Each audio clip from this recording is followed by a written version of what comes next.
Today we start with the third chapter from class 11 syllabus, that is the educand or a student. So in our previous class we discussed about the aims of education. So regarding the aims, there are certain constituents which looks after the proper process of education. So seeing these constituents, or to say the constituents of education are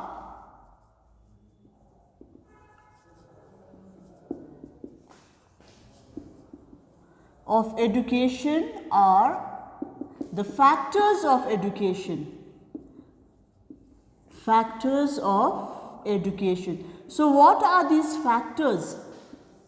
Factors के छ education को भन्दाखेरि चाहिँ यो factors हलाई दुई भागमा छुट्याएको छ. One is the human factor and the other one is the non-human factor. Non-human factor. अब human factor भन्नु बित्तिकै के आउँछ? We human beings. So education system मा चाहिँ यो human factors हरु चाहिँ को हो भन्दाखेरि चाहिँ we say that the human factors are the students and the teachers. Students and the teachers. So अब यो student and the teachers को कसरी चाहिँ interaction हुन्छ education system मा. अब unless and until एउटा student छैन भने टिचरले कसैलाई पढाउन सक्दैन.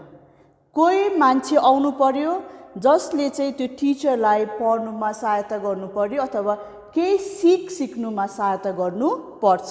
सो अब यसको लागि चाहिँ के रहेछ भन्दाखेरि student is very important. Education सिस्टममा चाहिँ स्टुडेन्ट हुनै पर्यो. जसले चाहिँ इच्छा गरेर म केही सिक्छु भन्ने एउटा व्यक्ति हुन्छ, त्यो मानिस चाहिँ हुनै पर्छ. अब एउटा टिचरले डल्लै क्वालिफिकेसन रिसिभ गर्यो, ऊ क्लासरुममा गएर अन्धाधुन्दामा कसैलाई नसिकाएर भित्ता बेन्चीहरूलाई त पढाउनु सक्दैन. So that particular teacher needs a person or to say an individual जसको एडुकेसनमा नाम हामीले राखेको छौँ as student or to say educand. अनि टिचरको अर्को नाम, the educational term for the teacher is the educator. So अब यो constituents जुन चाहिँ छ, यो factors of education भन्ने चीज जुन चाहिँ छ जसलाई चाहिँ हामीले दुई प्रकारमा छुट्याएको छौँ. One is the human factor and the other one is the non-human factor. अब non-human factors मा के आउँछ भन्दाखेरि चाहिँ you get the curriculum. Curriculum भनेको जुन कुरा तिमीले पढ्नु पर्छ as a student, एउटा certain kind of a syllabus prescribe गरेको हुन्छ बोर्डहरूले.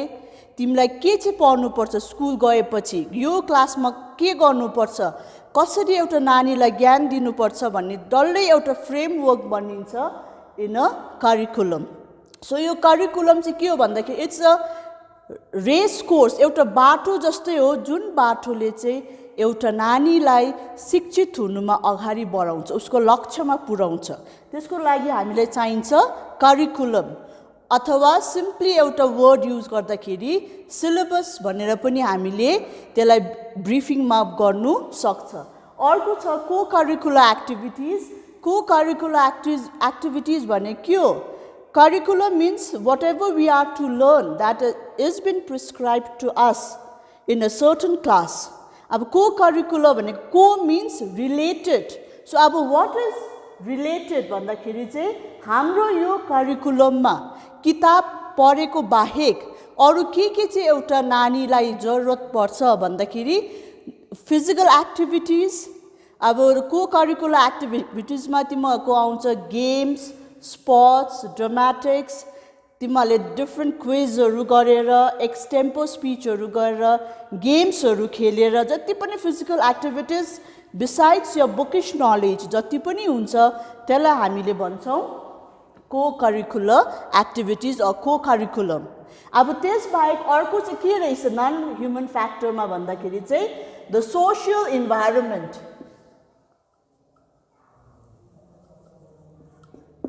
सोशल इन्भाइरोमेन्ट, अब यो social environment is also equally important. एउटा मान्छे शिक्षित हुनुको लागि, एउटा मान्छे एउटा सोसाइटीमा केपेबल भएर बस्नुको लागि चाहिँ हाम्रो वरिपरिको परिवेश अथवा इन्भाइरोमेन्ट सोशल सराउन्डिङ्सहरू पनि राम्रो भएको हुनुपर्छ।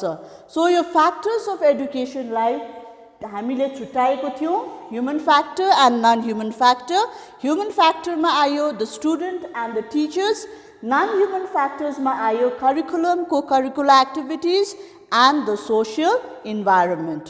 इन सर्ट अब यो चिजलाई हामीले छुट्याउँदाखेरि पहिलाको टाइममा अथवा ट्रेडिसनली हेर्दाखेरि एउटा फर्मल स्कुलिङमा चाहिँ के थियो, पहिला एन्सियन्ट टाइम्समा भन्दाखेरि चाहिँ एउटा फर्मल स्कुलिङको लागि, एउटा फर्मल एडुकेसन रिसिभ गर्नुको लागि चाहिँ एउटा स्टुडेन्ट र टिचर भयो भने भइहाल्थ्यो। Like in the Brahmanic age a system of rote learning was very prevalent. Rote learning अथवा रटेर पढ्नु, त्यो ब्राह्मणिक सिस्टममा के थियो भन्दाखेरि एउटा शिष्य गुरुको घरमा गएर त्यो गुरुकुलमा बसेर उसले त्यो शिक्षकले जे जति पढाउँथ्यो त्यही नानीहरूले पढ्थ्यो। अब त्यसबाहेक अब त्यो टाइममा astrology, astronomy, religious book, the वेदासहरू सबै योहरू पढ्थ्यो ब्राह्मणिक एजमा। त्यति बेला नानीहरूले के गर्थ्यो भन्दाखेरि चाहिँ सिम्पली त्यो एडुकेटरले जे जति भन्यो एडुकेन्टले त्यति नै सिक्थ्यो, अथवा त्यो स्टुडेन्टले जे जति उसले रिसिभ गर्नु चाहन्थ्यो that was directly receive from the teacher. अब त्यति बेला त्यस्तो खालको एडुकेसन सिस्टमलाई हामीले भन्थ्यौँ a bipolar process. That means by भनेको to, one is the active participation of the student and the other one is the active participation of the teacher। यो दुईटा भएपछि एडुकेसन सिस्टम कम्प्लिट हुन्थ्यो। तर अब ग्रेजुअली हामीले सुरुमै भनेको थियो कि एडुकेसन भन्ने कुरा चाहिँ इट्स अ डाइनामिक प्रोसेस। अब यो डाइनामिक प्रोसेस भएकोले गर्दाखेरि चाहिँ अब यो टिचर र एडुकेन्टको मात्रै रिलेसनलाई हामीले नहेरेर अझै फुल डेभलपमेन्ट एउटा इन्डिभिजुअलमा कम्प्लिट डेभलपमेन्ट ल्याउनुको लागि चाहिँ खालि त्यो एउटा टिचरमा मात्रै हामी निर्भर नपरेर हाम्रो वरिपरि के कसो छ, what is my surroundings, what is my environment, त्यो इन्भाइरोमेन्टलाई पनि हामीले हेरेर जुन इन्भाइरोमेन्टले चाहिँ एउटा मान्छेलाई राम्रो बनाउनुमा सहायता गर्छ त्यसलाई पनि पार्ट अफ एडुकेसनमा हामीले हालिदिएको, एडुकेसनिस्टहरूले हालेको छ। अनि ग्रेजुअली टाइम चेन्ज हुँदै जाँदाखेरि चाहिँ बाइपोलरदेखि ट्राइपोलर प्रोसेस भनेर एडुकेसनलाई भनिनु थाल्यो। अब ट्राई भनेको 3, that means there are 3 things that is important in order to receive proper education. अब त्यो 3टा कुरा चाहिँ के हो? No doubt we have already the student and the teachers छ यहाँ, त्यसबाहेक इन्भाइरोमेन्ट। अब त्यो इन्भाइरोमेन्टको आधारमा चाहिँ एउटा student, teacher with the help of the environment जब एउटा नानीलाई शिक्षित बनाउँछ तब चाहिँ ट्राइपोलर प्रोसेस भनेर हामीले एडुकेसनलाई भन्नु सक्छौँ।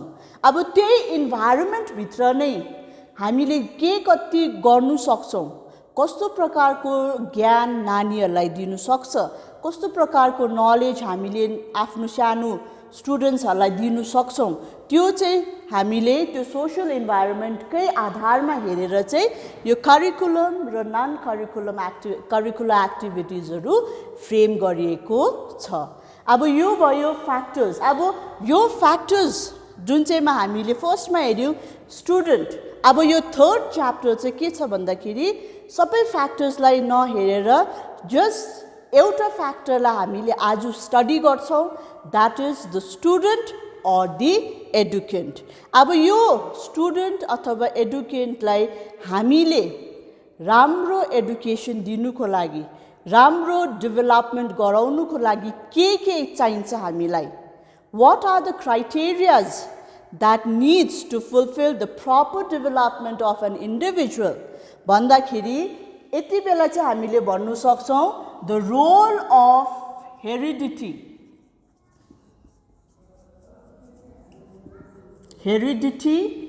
and environment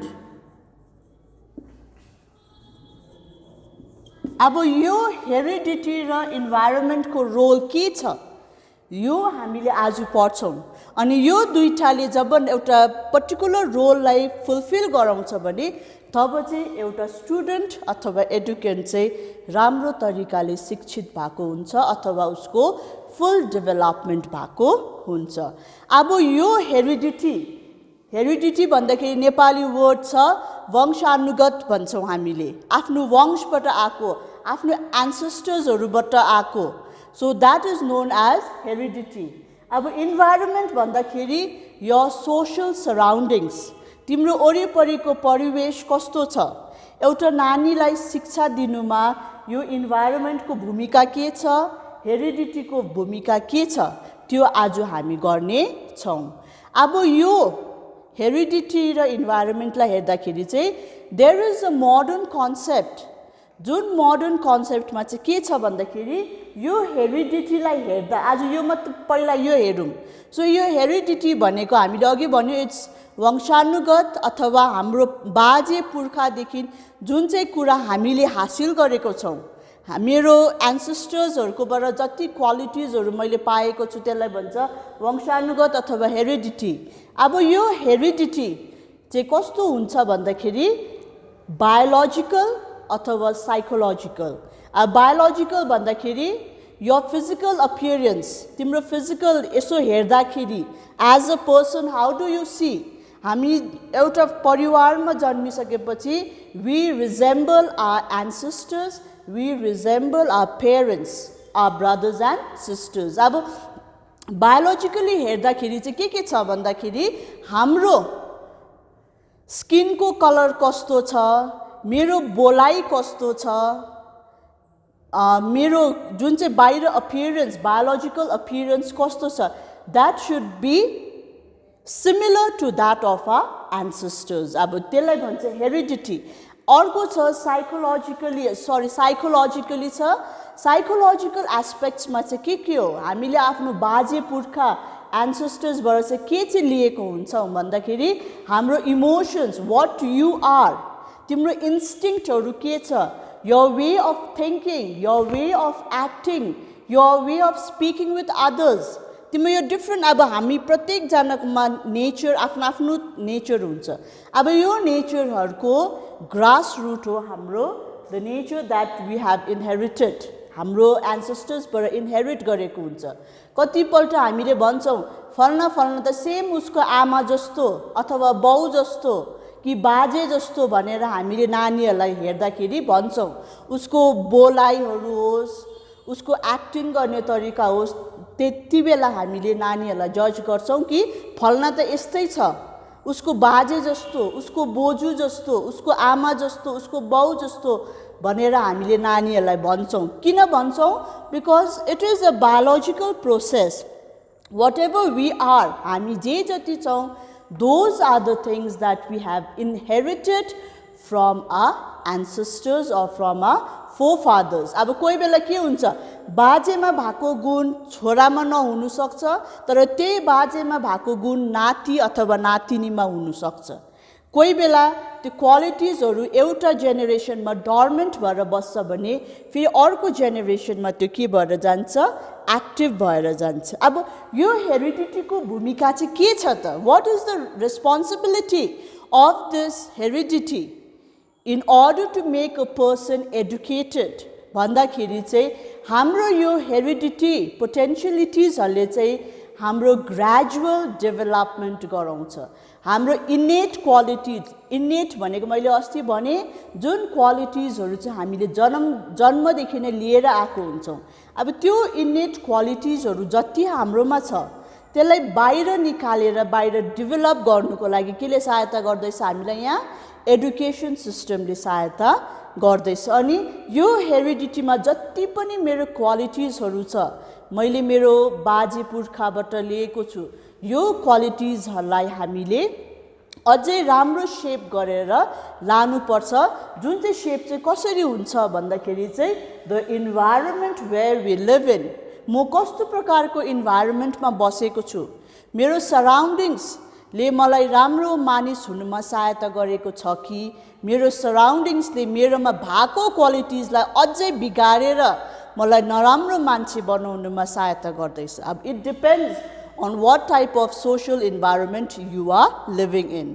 अब यो कुरा हेर्दाखेरि अब let's talk particularly about heredity. अब यो हेरिडिटीलाई चाहिँ एउटा साइकोलोजिस्टले भनेको छ कि heredity is the sum total of the physical and the mental development or the qualities that we receive from our ancestors. अब हाम्रो बाजे पुर्खाबाट जे जति क्वालिटिजहरू हामीले लिएको छौं त्यसलाई चाहिँ के भन्दो रहेछ हेरिडिटी भनेर भनेको छ।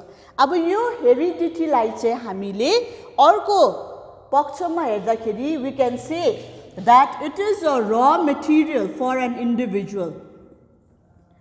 raw material भनेको के हो जुन कुरा हामीलाई के चीज बनाउनुमा चाहिन्छ।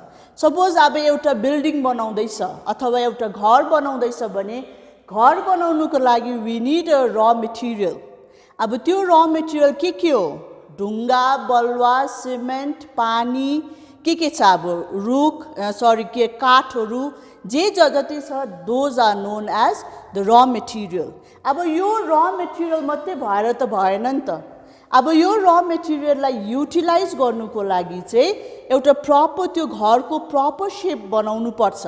अब त्यो प्रपर शेप बनाउनुको लागि के गर्नु पर्छ एउटा इन्डिभिजुअलको कोशिश हुनु पर्यो उले त्यो raw material लाई कसरी चलाउँदैछ त्यसलाई कसरी शेपमा ल्याउँदैछ। अब एजुकेशनल सिस्टममा हेर्दाखेरि raw material हो हाम्रो इनेट क्वालिटिज मेरो जति पनि पोटेन्शियलिटिज जुन चाहिँ म भित्र डर्मेन्ट भएर बसेको छ त्यो पोटेन्शियलिटिजहरुलाई थ्रु एजुकेसन बाहिर निकाल्नु पर्यो। अब बाहिर निकालेको जुन चाहिँ मेरोमा र मेटेरियल्सहरु छ मेरो क्वालिटिजहरु छ त्यो क्वालिटिजहरुलाई चाहिँ कसको सहायताले एउटा पर्टिकुलर इन्डिभिजुअल पर्फेक्ट इन्डिभिजुअल एउटा राम्रो मान्छे कसरी बनिन्छ भन्दाखेरि चाहिँ with the help of the environment. अब एउटा घर बनाउँदाखेरि र मेटेरियल छ तर तिम्रोमा जमिन पनि छैन तिम्रोमा आइडिया पनि छैन भने त्यो घर कहिले पनि बनिँदैन। सो त्यसको लागि एउटा हामीलाई एउटा जमिनको आधारमा हेर्दाखेरि इन्भाइरोन्मेन्ट इज अ एरिया। अब त्यो इन्भाइरोन्मेन्टमा चाहिँ मैले कस्तो प्रकारको चीज बनाउन सक्छु म कस्तो प्रकारको इन्डिभिजुअल हुन सक्छु कस्तो प्रकारको स्टुडेन्ट हुन सक्छु it all depends on the environment. अब सपोज फर एक्जाम्पल एउटा स्टुडेन्ट स्कुलमा जान्छ अब त्यो स्कुल यदि राम्रो तरिकाले रन भएको छैन अरे त्यो एउटा नानी स्कुलमा जान्छ त्यहाँको जस्ट फर द एक्जाम्पल त्यहाँको टिचर्सहरूले राम्रो पढाउँदैन त्यो नानीमा गुड क्वालिटिजहरु छ इनेट क्वालिटिजहरु छ तर अब त्यो नानी स्कुलमा गइसकेपछि उले त्यो क्वालिटिजहरुलाई बाहिर निकाल्नुको लागि टिचरको सहायता चाहिन्छ। तर यहाँ चाहिँ के भयो भन्दाखेरि चाहिँ यदि त्यो टिचर एफिसिएन्ट छैन एउटा नानीलाई शेप गर्नुको लागि एफिसिएन्ट छैन राम्रो गाइडेन्स दिएको छैन भने त्यो डर्मेन्ट भएको क्वालिटिज अझै दबिएर जान्छ अथवा त्यो क्वालिटिजलाई मिसयुज गरेर नानीले लानु सक्छ। That means the environment is very essential may it be a school may it be a home may it be a friend circle may it be a society where you live यो सबै कुरा comes under environment। अब यो इन्भाइरोन्मेन्टले proper नानीलाई channelise गरेको छ भने तब चाहिँ एउटा इन्डिभिजुअल राम्रो भएर जानु सक्छ with the help of the hereditary potentialities or the qualities that a child acquire from the ancestors। अब अर्को छ अब र मेटेरियल हाम्रो इनेट क्वालिटिज भयो तिम्रो रिजल्ट के हुन्छ you become a proper individual an efficient person जोले चाहिँ एउटा समाजमा कुनै प्रकारको काम गर्नु सक्छ समाजमा सजिलै उ एडजस्ट भएर बस्नु सक्छ अनि त्यसको लागि राम्रो चीज बनाउनुको लागि चाहिँ हामीलाई केले हेल्प गर्दैछ यहाँ इन्भाइरोन्मेन्टले हेल्प गर्दैछ। अब यो क्वालिटिजहरु के छ यो इनहेरिटेड क्यारेक्टरिस्टिक्सहरूलाई चाहिँ हामीले नर्चर गर्नु पर्यो, त्यसलाई सम्हालेर राख्नु पर्यो, त्यसलाई हामीले स्याहार सुसार गरेर त्यसलाई अझै राम्रो हुनुमा हामीले के गर्नुपर्छ, इनहेरिटेड क्वालिटिज, इनहेरिटेड पोटेन्सियलिटिजहरूलाई अझै बढाएर अझै राम्रो भएर हामी जिउनु पर्छ। अब यो इनहेरिटेड जुन चाहिँ पोटेन्सियलिटिजहरू छ त्यो चाहिँ कहाँबाट आउँछ त भन्दाखेरि it can be stimulated in a person with the help of the environment that a person is living in. एउटा मान्छे एउटा नानी जस्तो प्रकारको परिवेशमा बसेको छ जसले चाहिँ उसलाई स्टिमुलेट गर्छ, केही कुरा गर्नुमा उसलाई अझै अगाडि बढाउँछ, उसलाई प्रोत्साहन दिन्छ, उसलाई एनर्जाइज गर्छ, त्यति बेला चाहिँ इन्भाइरोमेन्टले ठुलो भूमिका खेलेको हुन्छ। अनि अब यो इन्भाइरोमेन्ट अथवा हेरिडिटीले चाहिँ त्यसलाई दुईटा हामीले म्युचुअल इन्टरेक्सनमा ल्याउँदाखेरि के हुन्छ भन्दाखेरि एउटा प्रपर गाइडेन्स हामीले यो दुईटा चिजलाई हेरेर प्रपरली एउटा नानीलाई हामीले गाइड गरेर उसलाई राम्रो तरिकाको एडुकेसन इम्पार्ट गर्न सक्छौँ अथवा उसलाई एउटा फुल्ली डेभलप्ड इन्डिभिजुअल भनेर हामीले उसलाई बनाउनु सक्छ। सो यो भयो हेरिडिटी र इन्भाइरोमेन्ट एउटा फ्याक्टर्स। अब अर्को छ हेरिडिटीले चाहिँ हामीलाई डाइरेक्सन दिन्छ। अघि मैले भने इट्स लाइक अ र मेटेरियल, मेरोमा चिज छ तर त्यो चिजलाई मैले कसरी अगाडि लानु, त्यसलाई मैले कसरी राम्रो तरिकाले युटिलाइज गर्नु, that means heredity acts as a direction. जुन बाटोले चाहिँ एउटा नानीको चाइल्ड्स एडुकेसनमा के गर्छ, असर पुर्याउँछ, त्यसलाई इन्फ्लुएन्स गर्छ। अनि यो अब त्यसलाई इन्फ्लुएन्स गर्नलाई केले इन्फ्लुएन्स गर्छ भन्ने अघि मैले द इन्भाइरोमेन्ट। अब यो इन्भाइरोमेन्टले इन्फ्लुएन्स गर्दाखेरि कस्तो प्रकारको इन्भाइरोमेन्टमा तिमी छौ त्यही प्रकारले एउटा नानीलाई मोल्ड गर्छ, त्यसलाई सेप दिन्छ। अब यो हेरिडिटीले डाइरेक्सन दिन्छ, इन्भाइरोमेन्टले एउटा मान्छेलाई मोल्ड गर्छ, सेप दिन्छ, जहाँबाट त्यसको अल्टिमेट रिजल्ट हो you become an educated person, you become a competent member of the society. This अब अर्को एक्जाम्पल सिम्पल यो हेरिडिटी र इन्भाइरोमेन्टलाई एक्सप्लेन गर्दाखेरि let us talk about a seed and a soil. अब सीड र सोइल छ। अब यो सीड एउटा कुनै चिज हामीलाई रोप्नु छ, सपोज एउटा फुलै रोप्नु किन नहोस्, त्यो फुल रोप्नुको लागि त्यसको बिरुवा अथवा त्यसको सीड जुन चाहिँ छ त्यो सीड हेल्दी हुनुपर्छ। अब हेल्दी सीड छ भने त्यसको अल्टिमेट रिजल्ट के हुन्छ, that grows into a nice beautiful plant. तर अब यदि त्यो सिडै कुहिएको छ, त्यसको बेस, त्यसको र मेटेरियल, त्यो सीडको क्वालिटी नै कुहिएको छ, राम्रो छैन भने we cannot expect that the plant will grow into a beautiful tree or will bloom into a nice flower भनेर हामीले एक्सपेक्ट गर्नु सक्दैन। सो हेरिडिटी पनि इट्स लाइक अ सीड, एउटा बिरुवा जस्तो हो, जुन चाहिँ बिरुवालाई चाहिँ अब हामीले कुन जग्गामा रोप्दाखेरि चाहिँ राम्रो फसल आउँछ, कुन जग्गामा रोप्दाखेरि त्यसको उब्जनी राम्रो हुन्छ भन्दाखेरि चाहिँ we look after the soil. एउटा सोइललाई हामीले हेर्छौँ। अब त्यो एउटा सीडलाई हामीले मलिलो माटोमा लग्यो भने त्यो एकदमै राम्रो भएर जान्छ। यदि त्यसलाई हामीले ढुङ्गेनी घारीमा राख्यो भने त्यो उम्रिने त उम्रिन्छ तर त्यसको क्वालिटी राम्रो हुँदैन। त्यस्तै प्रकारले हामी इन्डिभिजुअल पनि we are like a seed, मेरो क्वालिटिजहरू छ, तर अब म त्यो सीड भइसकेपछि चाहिँ मलाई चाहिँ कस्तो प्रकारको सोइलमा हाल्दैछ, म इन्डिभिजुअललाई राम्रो हुनुको लागि चाहिँ कुन जग्गामा मलाई राख्दाखेरि चाहिँ म फ्लरिस गर्छु, मेरो उन्नति हुनसक्छ, it depends on us and the guidance of the elders and the teachers.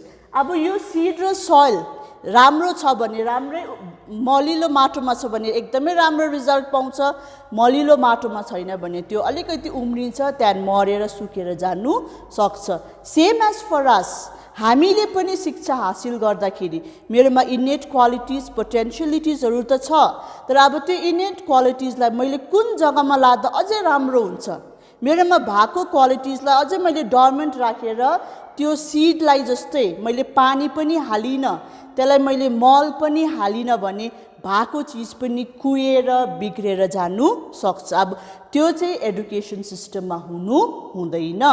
त्यसले गर्दाखेरि एउटा इन्डिभिजुअल, एउटा स्टुडेन्टलाई राम्रो इन्डिभिजुअल बनाउनु छ, शिक्षित बनाउनु छ भने चाहिँ त्यसलाई राम्रो इन्भाइरोमेन्ट, राम्रो गाइडेन्स एउटा टिचर्सहरूले दिएको हुनु पर्यो। एउटा घर परिवारको आमा बाबुले, ठुलो ठालोहरूले नानीहरूलाई के गर्नुपर्छ, गाइड गर्नुपर्छ। अब यो सबै भयो द डिफ्रेन्ट फ्याक्टर्स जसले चाहिँ एउटा स्टुडेन्टलाई राम्रो बनाउँछ।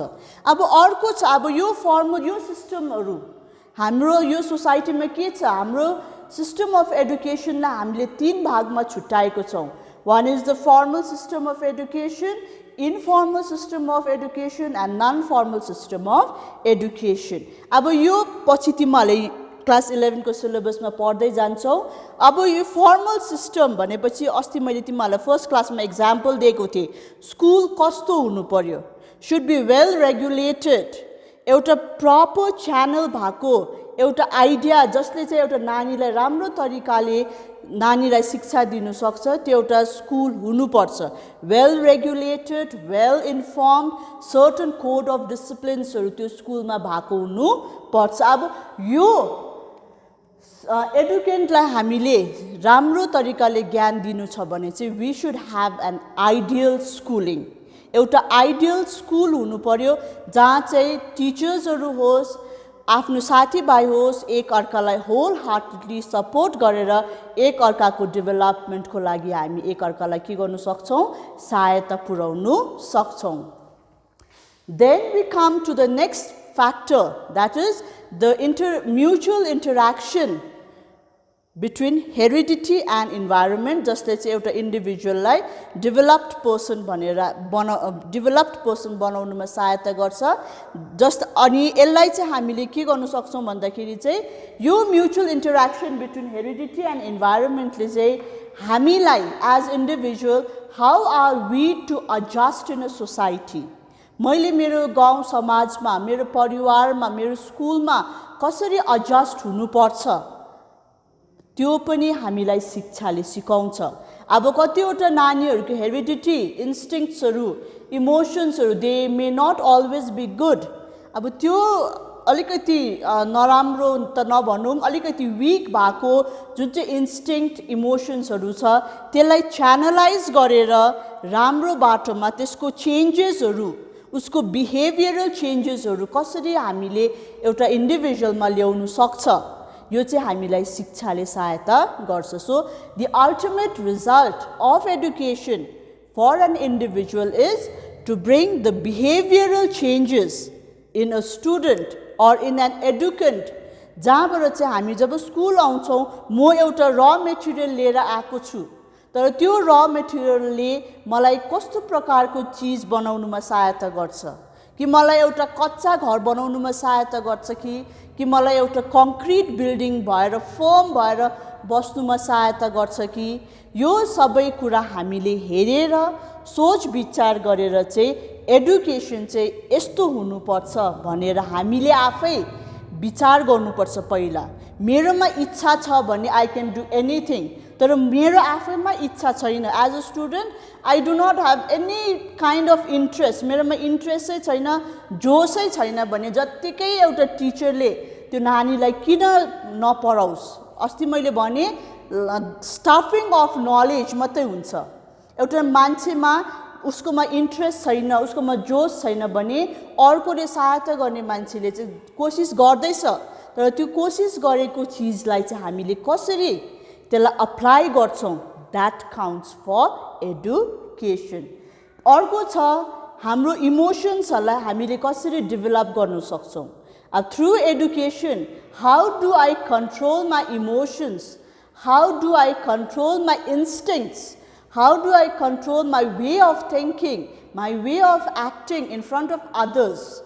एउटा पढेको मान्छे र एउटा एकदमै नपढेको मान्छेमा हामीले यसो हेर्दाखेरि वी क्यान जज देम, को चाहिँ लिटरेट छ अथवा एडुकेटेड छ, को चाहिँ इलिटरेट छ, जसले चाहिँ शिक्षै हासिल गरेको छैन, उसको बाहिर आउट अफ फिचर्सबाट नै हामीले के गर्छौं चिन्नु सक्छ सो अब यो एडुकेसनले चाहिँ हामीलाई एउटा इमोशन्सलाई कन्ट्रोल गर्नु मेरो सोशल डेभलपमेन्ट ल्याउनु मेरो इन्डिभिजुअल डेभलपमेन्ट कसरी चाहिँ मैले ल्याउन सक्छु with the help of the potentialities that I have inherited from my parents, from my ancestors, with the help of this environment. त्यो सबै बुझेर चाहिँ हामीले sum up गर्न सक्छौं कि education is the sum total or it is the result which we can see through the behavioral changes of an individual. अब इन्डिभिजुअललाई हामीले हेर्दाखेरि उसको बिहेभियरलाई हेर्दा उसको पर्सनालिटीलाई हेर्दाखेरि चाहिँ हामीले त्यो मान्छेलाई okay he is a good student he is an average student he is a poor student भनेर हामीले अहिले हाम्रो सोसाइटीमा त्यो ट्यागिङ सिस्टम छ अब त्यो ट्यागिङ सिस्टमलाई हामीले जज गर्दाखेरि चाहिँ हाम्रो डिफ्रेन्ट क्राइटेरियाजहरू फुलफिल भएको हुनु पर्यो जब चाहिँ म एउटा आइडियल स्टुडेन्ट भएर बस्न सक्छु अनि यो प्रकारले चाहिँ हाम्रो first factor of education that is the student or the educand is completed